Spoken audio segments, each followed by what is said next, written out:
Lições da Epístola de Paulo aos Romanos, dados à mística católica Maria Valtorta, lição 1, Introdução. No início de 1943, a mística Maria Valtorta, doente há 9 anos, foi convidada pelo padre Migliorini, seu diretor espiritual, a escrever as memórias de sua vida. Depois de hesitar, ela concordou. Sentada na cama e com o caderno no colo, estava paralisada da cintura para baixo. Ela jorrou 761 páginas em menos de 2 meses, demonstrando notável talento literário e abrindo a alma com confiança desvendada.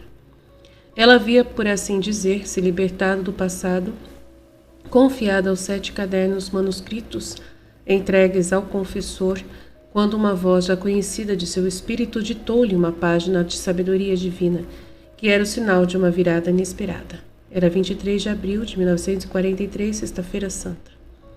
Maria confidenciou a sua fiel Marta de Ciotti, que é enfermeira dela, e a enviou ao padre Migliorini, que veio imediatamente e a tranquilizou sobre a origem sobrenatural do ditado, lançando-a com essa aprovação a uma surpreendente atividade de escritora mística.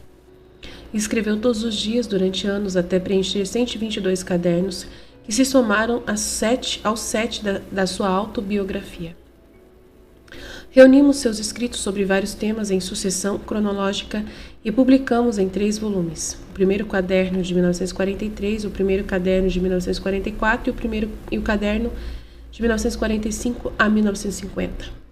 Outros escritos dispersos que permaneceram inéditos por muito tempo foram coletados e publicados sob o título Cadernete. Iniciamos também a publicação da correspondência com o pequeno volume das cartas ao Dom Carinci. Nos mesmos anos, e depois da autobiografia que se publica em volume próprio, Maria Valtorta escreveu as suas obras orgânicas publicadas com os seguintes títulos. As maiores obras dela são O Evangelho como me foi revelado, obra em 10 volumes sobre a vida de Jesus. O livro de Azarias é um comentário teológico e espiritual de 58 missas festivas. E as lições sobre a Epístola de São Paulo aos Romanos. São 48 lições coletadas neste volume. Nascida em Caserta de Pais Lombardos em 14 de março de 1897, Maria Valtorta faleceu em Viareggio em 12 de outubro de 1961, após 27 anos e meio de enfermidade. Suas obras são traduzidas para vários idiomas e espalhados sem interrupção. O autor, ela no caso, diz: declarado Filho de Deus por sua própria virtude, que, muitos, de que natureza? Eu vou te dizer. Primeiro, divino na natureza. O Filho do Pai é Deus como Pai. E tendo feito carne humana, não destruiu nem interrompeu a união entre o Pai, de quem o Filho é gerado e em quem o Filho deleita ao Pai. Não somente. O Filho de Deus não deixa de ser Deus por ter assumido a natureza do homem, gerado por Deus Pai por expansão natural do amor perfeito, que por sua natureza precisa amar e que por sua dignidade precisa amar uma perfeição igual ao seu infinito. Todo outro amor de Deus, exceto o do bem-aventurado, nosso amor é a bondade de Deus, somente Ele, com o amor do Filho e do Filho de Deus, satisfaz a Deus com um amor digno dele. Eu antecipo sua objeção dizendo-lhe: amando Maria, Deus ainda ama a si mesma, porque a formou cheia de graça, por um pensamento de graça, para que ela desse à luz a graça ao mundo. Pode-se dizer que Maria, mãe de Jesus, é o ventre de Deus, porque deu à luz o Filho de Deus, cuja graça estava cheia, e deu um homem na terra digno do amor paterno. Como um tanque circular de peixes em que as águas correm sem nunca chegar à boca, assim Maria, mãe de Deus, a água mais pura de uma fonte selada, saiu do fervor incandescente do pensamento eterno e correu pelas margens da paz, trazendo consigo a paz e pureza. E em Deus ela voltou para acolher Deus e gerar o Filho de Deus, e ele voltou entre as arenas selvagens para dar aos desertos dos corações a luz, a verdade, a vida. E mais uma vez, cumprindo sua missão, como a água sugada pelo sol, ele a levou para o ventre místico que te deu a luz, para dar à luz a salvação.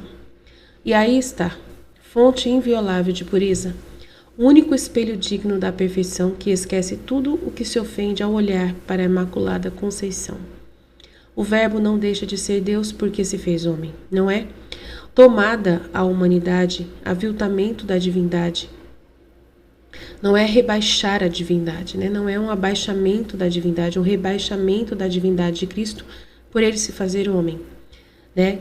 Que essa é sua natureza eterna e continua sendo. Mas é a humanidade elevada a Cristo, né? A Deus, a divindade. A humanidade de Cristo é a humanidade dos homens elevada a Deus, mesmo sem perder a sua natureza, a perfeição da união com a divindade. Algo atestado pelos prodígios feitos por Cristo e em Cristo. O Pai sempre com o Filho sempre Deus como um Pai. Porque a divindade não pode ser dividida ou mudar de natureza por aparente divisão e aniquilação na natureza inferior à divina. Jesus Cristo é, portanto, Filho de Deus pela natureza divina do Verbo gerado pelo Pai, que se encarnou pela obra do Espírito Santo para a saúde da humanidade. Mas a segunda maneira, mas ele se declarou Filho de Deus também pela natureza humana, virtuoso de maneira perfeita. Maravilha! Jesus Cristo, Filho gerado ao Pai pela semente de Davi, tinha livre-arbítrio. E como Deus e como homem, essa liberdade de sua vontade é demonstrada por suas ações, feitas de acordo com o que ele queria, quando ele queria, sobre quem ele queria. Nem os elementos nem as criaturas podiam se opor à sua vontade, que era perfeita da própria liberdade de Deus.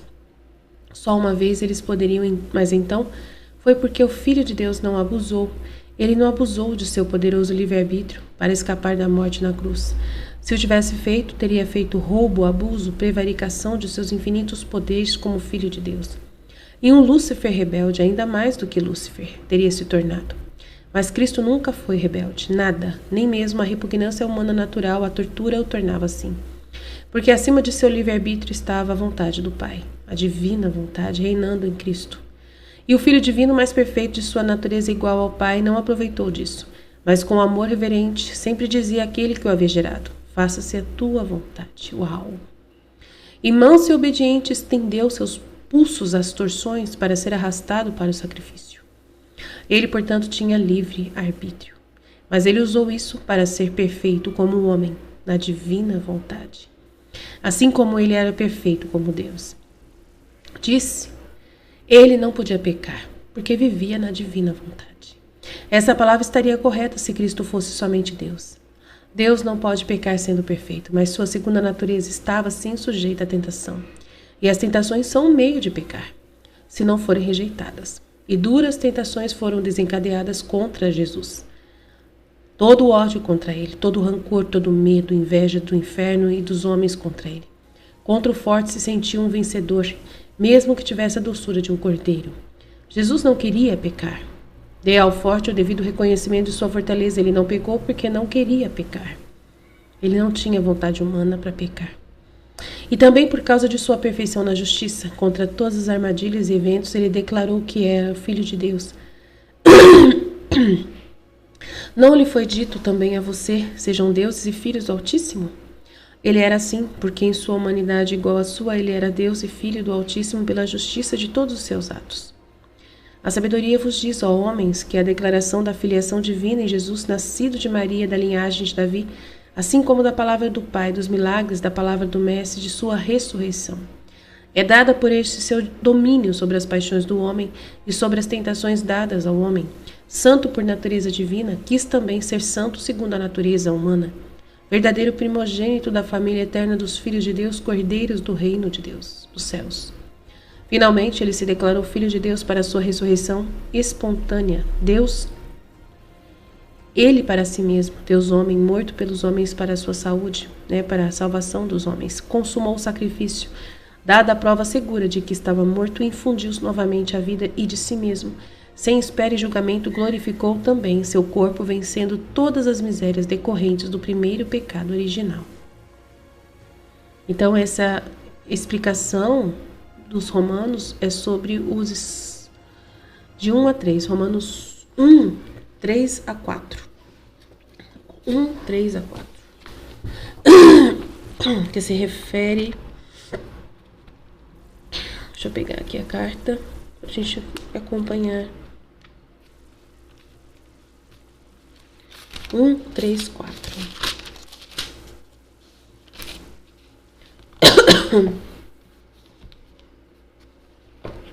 Tá dizendo aqui.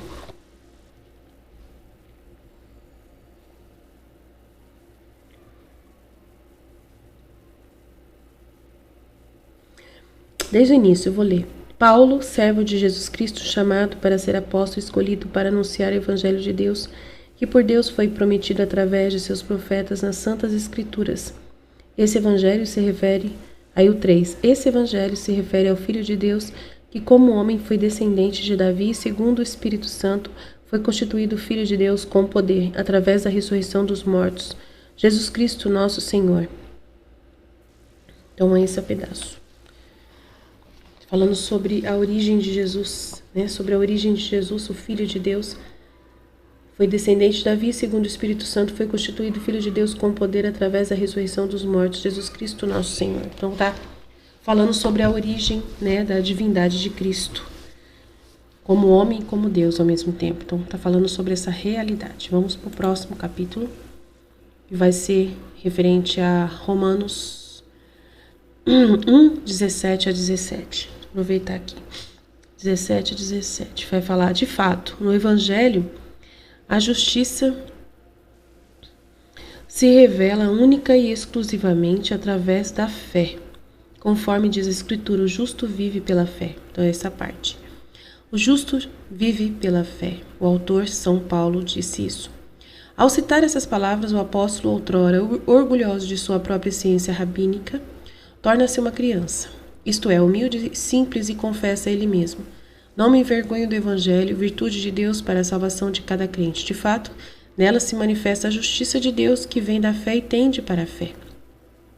Houve um tempo para Paulo em que, ainda mais do que se envergonhar de crer no próprio Evangelho, ele se envergonhava do Evangelho como de um opróbrio lançado entre as palavras inspiradas ou as palavras eruditas da sabedoria de Israel.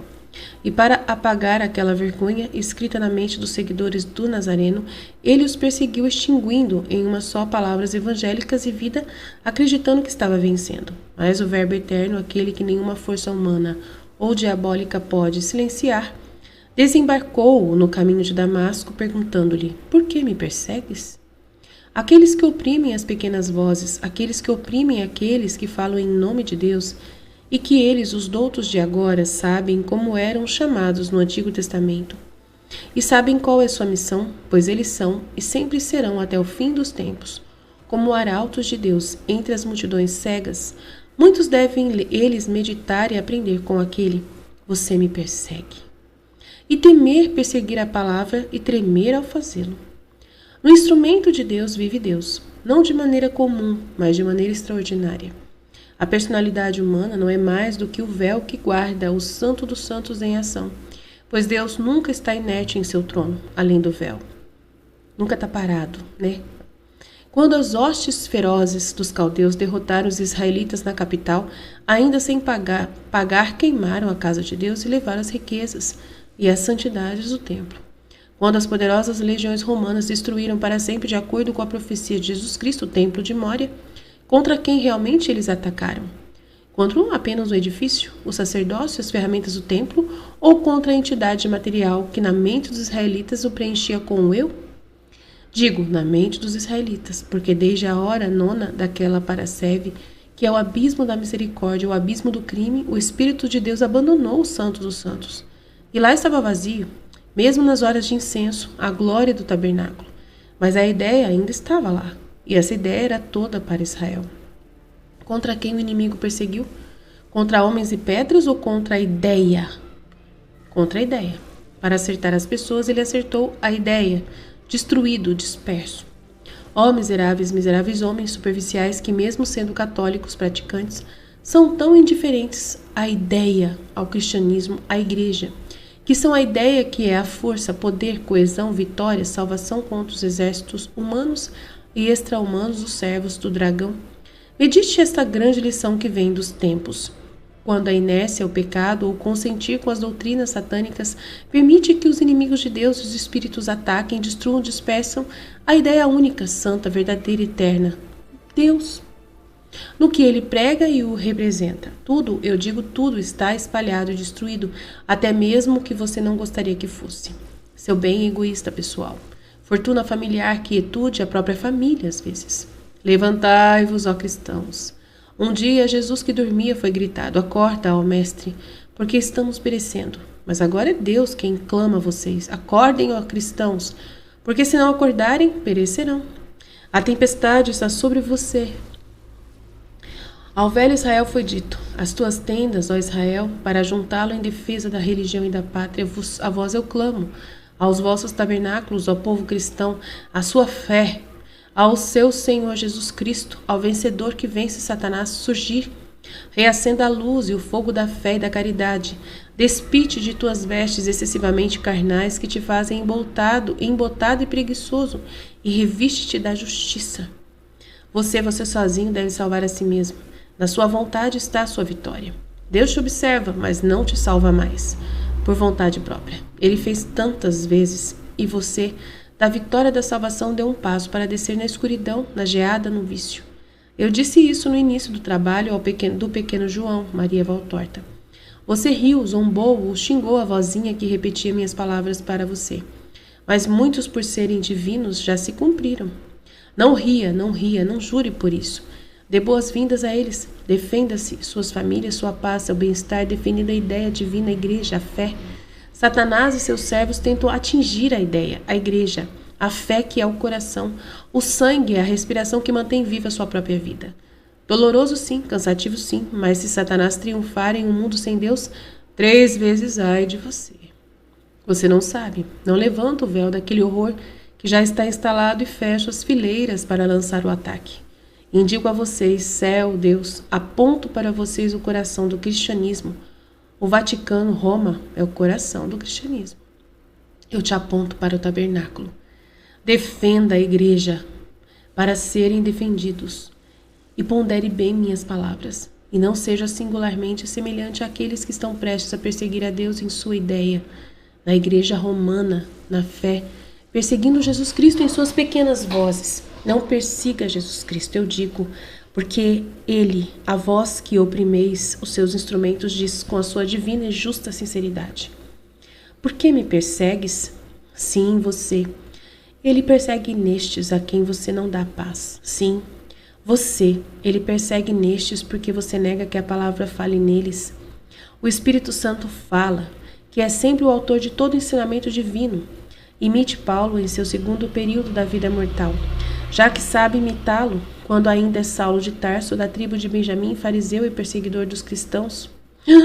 Oh, você está sabendo imitar o perseguidor, mas não o apóstolo. E não se envergonhe de aprender, você, os novos rabinos, coisas de fé e sabedoria que você não ignorou até agora, para aprendê-las com uma pequena voz. Comparado ao rico, poderoso e imponente Gamaliel, semelhante a um rei pela pompa e pelos cortesãos, um livro vivo da sabedoria de Israel, o manso mestre de Nazaré deve ter parecido muito desprezível a Saulo de Tarso, que conhecia sua condição social, seu método, mas quando a balança do farisaísmo caiu, não das pupilas de seus olhos, mas do espírito, e com 10 anos de aplicação ele penetrou na sabedoria do Evangelho. Virtude de Deus para a salvação de cada crente. Paulo reconheceu que no Evangelho se manifesta a justiça que vem da fé e tende para a fé. Essa justiça, tornada luminosa, compreensível pela bondade da própria palavra de Deus, que tem misericórdia de vós, manifesta-se no dom que a pequena voz vos deu em nosso nome. O amor justo, o amor é leve. A luz permite que você reconheça. Os justos acreditam. Eles têm uma grande sede de acreditar mais e mais. Eles entendem que o conhecimento é uma grande ajuda para acreditar. Eles sentem que a crença é vida porque é caridade, e a caridade é vida porque é Deus. O vivo acolhido neles e eles acolhidos em Deus. E aqui há muito tempo chegamos à primeira proposição do ditado de hoje. O justo vive pela fé. E quanto mais o justo tem coração de criança, tanto mais sabe viver pela fé. É por isso que o Divino Mestre disse, se vocês não se tornarem como crianças, não entrarão no reino dos céus. A criança sabe acreditar, e por isso de saber crer, conhece a Deus e merece possuí-lo e gozá-lo eternamente, ainda que morra antes de ser instruído como vós. Na verdade, muito conhecimento dificilmente é salvação. Mesmo porque aqueles que receberam mais são exigidos. E quem se apoderou de tesouros dificilmente é assaltado por ladrões. Mas você ainda não conhecia esse provérbio antigo, nem sabe de quais ladrões estou falando. Você que é instruído tem de conhecê-los. Ao conhecê-los, você pode se defender da morte que eles estão armados para lhe dar. Mas as criancinhas não têm esses perigos. Eles sabem como viver pela fé simplesmente. Eles confiam no Senhor. E disse que aqueles que confiam no Senhor entendem a verdade. Portanto, eles entendem, mesmo sem saber cientificamente. Eles entendem pela caridade viva neles e porque eles têm a caridade, seu anjo guardião, como professores. Amém. A próxima lição, 3, está em Romanos 1, 18 e 18. A ira de Deus manifesta do céu contra toda a impiedade e injustiça dos homens, que com a injustiça sufocam a verdade. Muito forte. A ira de Deus se manifesta do céu contra toda a impiedade e injustiça dos homens, que com a injustiça sufocam a verdade. Ixi, forte. Na lição anterior, convidei a defender a ideia religiosa, a Igreja Católica, né? Defender o Vaticano mesmo, né? Na lição anterior, convidei você a defender o Vaticano, né? A igreja religiosa, né? Para ter salvação e paz, pois quando um povo cai na impiedade e injustiça, e a maior impiedade, a maior injustiça é ofender Deus zombando da religião dele, atacando a igreja dele, extinguindo-a nas mentes, conscientemente desobedecendo-a deliberadamente em todos os seus mandamentos. Então a ira de Deus se manifesta do céu. Então, se a gente for contra a Igreja Católica, só Deus na causa. A ira de Deus cai totalmente contra nós. Nenhum relâmpago é necessário para que se manifeste. Não cataclismos. Não despede, mas basta que Deus vos abandone a vós mesmos para que vos deis a morte, a angústia, o desespero. A ira de Deus, em vez de se manifestar com castigos, a ira verdadeira e imutável se manifestará abandonando vocês a si mesmos. O que você chama de ira de Deus, guerras, meios atrozes de destruição, cataclismos, pestilências, ainda não são ira sem mutação, ira absoluta. São reprovações e lembretes do Pai ofendido, mas ainda ansiosos para dar ajuda e perdão aos filhos culpados.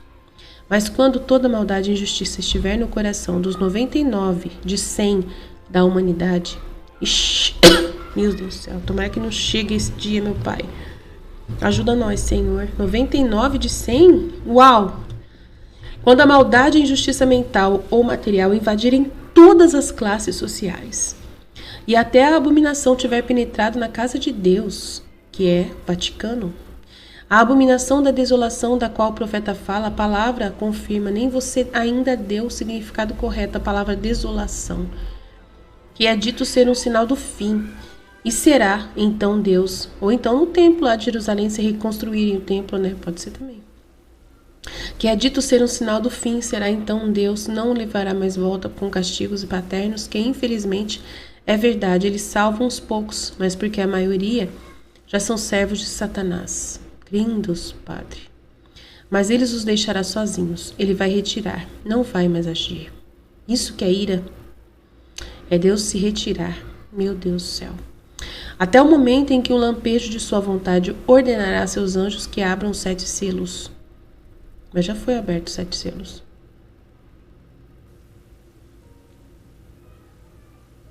Só Deus. Já abriu os 7 selos, ele mesmo disse.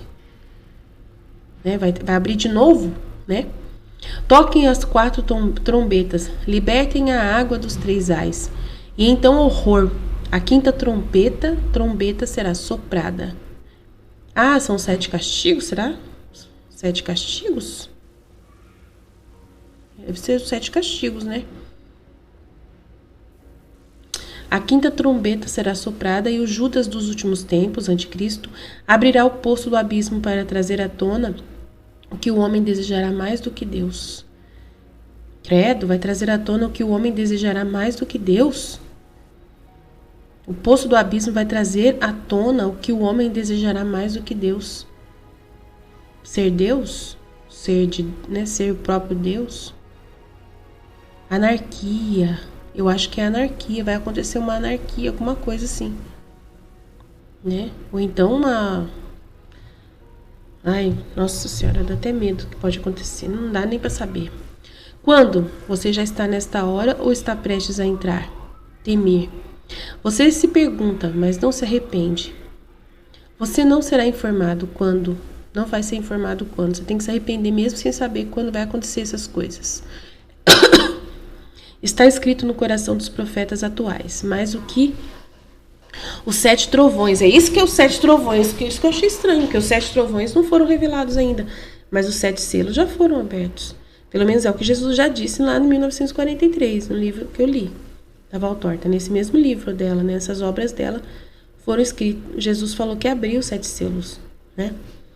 Agora ele está falando quando se abram os 7 selos. Mas os 7 trovões ele não falou para ela. Falou alguma coisa, né? Sobre vários castigos que vão ter. Falou 4 castigos dos 7 trovões, ele falou. Está escrito no coração dos profetas atuais, mas o que os 7 trovões lhe disseram está selado, e eles não o dirão. Mas Jesus deu os 4 trovões, ele deu uma pista, mas não explicou claramente o que era, mas falou que um deles é a lepra, que é alguma doença, uma peste bem igual à lepra. O outro é a água os rios que vão ficar com sangue. O outro é... O que mais? Tem mais outro lá, mais 2. Eu esqueci agora. Só sei que ele falou 4. E então, como uma estrela pacífica no horror e terror das ondas tempestuosas, toda a terra desarraigada como um mar tempestuoso, e todos os homens naufragaram como em um mar tempestuoso, exceto os servos de Deus reunidos no barco de Pedro, a igreja, fiéis ao santo nauta. E então virá a aurora da estrela do mar, precursora do nascente, do último aparecimento da estrela da manhã. Em sua segunda última vinda, o Cordeiro de Deus, o Redentor, o Santo dos Santos, terá como precursor, não o penitente do deserto, salgado pela maceração, e salgando os pecadores para curá-los, e torná-los ágeis para acolher o Senhor. Mas será como precursor nosso anjo, Nossa Senhora, ela que, apesar de ter carne, foi serafim, ela em quem fizemos morada. Nem poderíamos tê-la mais doce e digna, a arca mais amada de ouro puro, que ainda nos contém, como está contido por nós, e que voará nos céus irradiando seu amor para preparar a estrada perfumada e real para o Rei dos Reis, e preparar, gerar e parir, em uma última maternidade, quantos germes vivos são e vão querer ser nascidos do Senhor. Olha lá, a leste do tempo, já na escuridão que cobre a terra, cada vez mais densa e maldita, delineia-se com uma aurora que não há mais doce. É o tempo da ressurreição de Maria, a extrema misericórdia que nosso amor projetou para você. Grande será a extensão de seu caminho, frustrado por seu eterno inimigo, que, para ser derrotado, não é menos obstinado em enfurecê-la e combatê-la. Ele embota o intelecto dos homens para não deixá-los conhecer Maria. Ela desliga a fé nele, cria névoas, joga lama. Mas a estrela do mar está muito alta das ondas poluídas. Passará. Nem a lama sujará a orla de sua roupa. Ela descerá sozinha, como um anjo, um arcanjo, para escrever, rápida como um arcanjo, para escrever próximo ao sinal da cruz suas iniciais na testa dos fiéis, dos salvos para o reino eterno. Reino eterno. E força e paz entrarão em seus espíritos sob o toque da mão dela, Mãe da vida, fonte de saúde. Bendizei a Deus que concedeu a mais pura estrela para iniciar sua jornada, para atrair-vos a Deus com a doçura de seu amor misericordioso. Extremo Salvador, compensando os bons espíritos do distanciamento cada vez mais profundo de Deus, desgostoso com os pecados dos homens. Você não acha que essa retirada de Deus é injusta? Lemos nos Macabeus que quando com Antíoco Epifânio a corrupção entrou em Israel, E Israel se afastou da lei por ter escravizado muitos líderes de Israel, filhos da iniquidade, às primeiras nações, a ponto de torná-los os costumes perversos, do mesmo vendendo-se para fazer o mal. O santuário ficou desolado como um deserto. As festas solenes foram transformadas em luto, os sábados em opróbrios, e sua glória foi aniquilada. Não só isso, mas o culto dos ídolos foi aceito, e isso causou a perseguição dos poucos que permaneceram fiéis, e a morte, a ruína, a violência, a dor, tornaram-se o legado do povo que havia despertado a ira do Senhor. Faça comparações, medite, escolha. Mais uma vez, Jesus lhes diz o que disse nos últimos tabernáculos: estou com vocês por um pouco, e depois irei embora. E então você irá me procurar, mas não vai me encontrar. Sim, ou dormentes, eu falo com você. Mais do que para abrir inimigos a você que, se acordasse, poderia defender a ideia e o seu bem, a vocês que dormem enquanto outros trabalham e se acalentam na ilusão de que Deus é um servo para vocês, que Jesus é um servo para vocês, um servo tolo.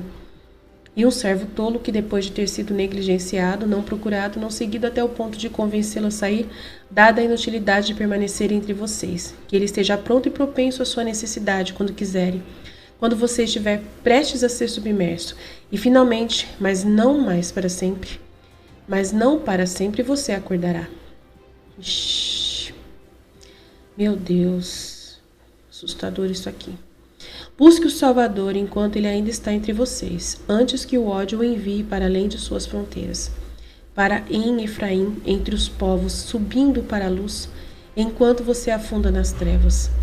Entre as trevas que sufocam a verdade, não a fazendo ver, erguendo o muro da mornidão, dos quietismos, onde não erguem o da impiedade e da injustiça. Nossa, é muito forte, meu Deus. Muito forte essa palavra. Vou até parar por aqui, para ficar bem, lúcida no coração de vocês. Meu Deus, muito forte mesmo. Amém, Fiat.